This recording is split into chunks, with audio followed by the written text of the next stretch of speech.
down to 2342, so 2.3. Give it another little splash of water. You want to make sure you're not filling your container too much so that you start drowning those air roots. So that's something you have to always make sure that you got air between the roots and the water. So I'll keep track of that here once we get it down to the level we need it. EC.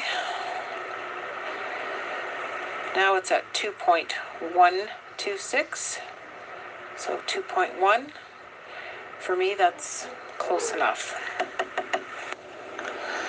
And I just wanted to add in here that if it turns out that your EC level turns out to be lower than the range that you are wanting to get it towards, then to remedy that, you just simply add some pre-mixed nutrients into your container.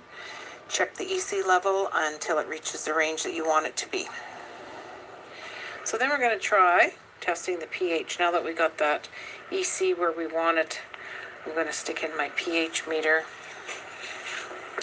According to my cheat card, we want the pH somewhere in the 5 to 5.5 range. So if you can see here, it is reading at 6.56. So it's a little bit high. So that's when I'm going to look to my pHs here, and this is the pH down. And you do not need to add very much to make a difference. What up, G-Bobble Grows?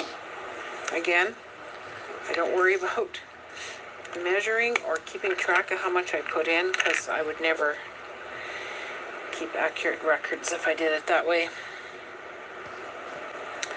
So I usually just take the eyedropper, start off with just a milliliter, measured up in this stick here. It's not a very big container of water, so I don't want to put too much in. Give it a stir. 5.9. So we're very close to that 5.5. So I maybe will just try putting in another small drop or two. Okay, so we were wanting to get in between 5 and 5.5. So it looks like I've got it down below that 5.5 now.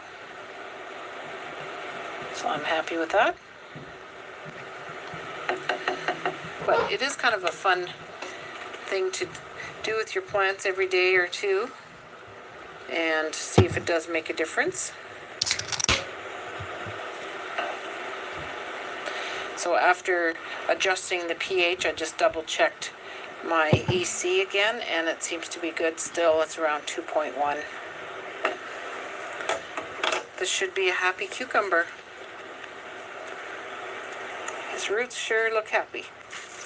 So I just want to show you what I'm talking about when you put your plants back into the water here. You want to make sure when it's fully submersed into here that you still have some airspace for these air roots to breathe. You don't want to have the water so deep that it's going to drown them. So just keep that in mind when you have to add water, that maybe once you get it to the EC level that you need it to be. Yeah, but sometimes you gotta make them drink some of the water down so they grow.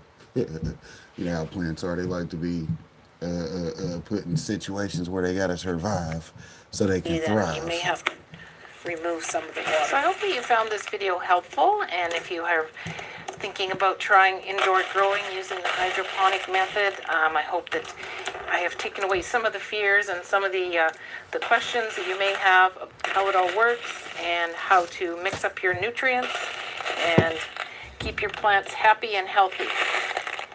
If you want to learn more about growing food hydroponically using the cracky method, I have a whole bunch of videos. I will link the playlist at the end.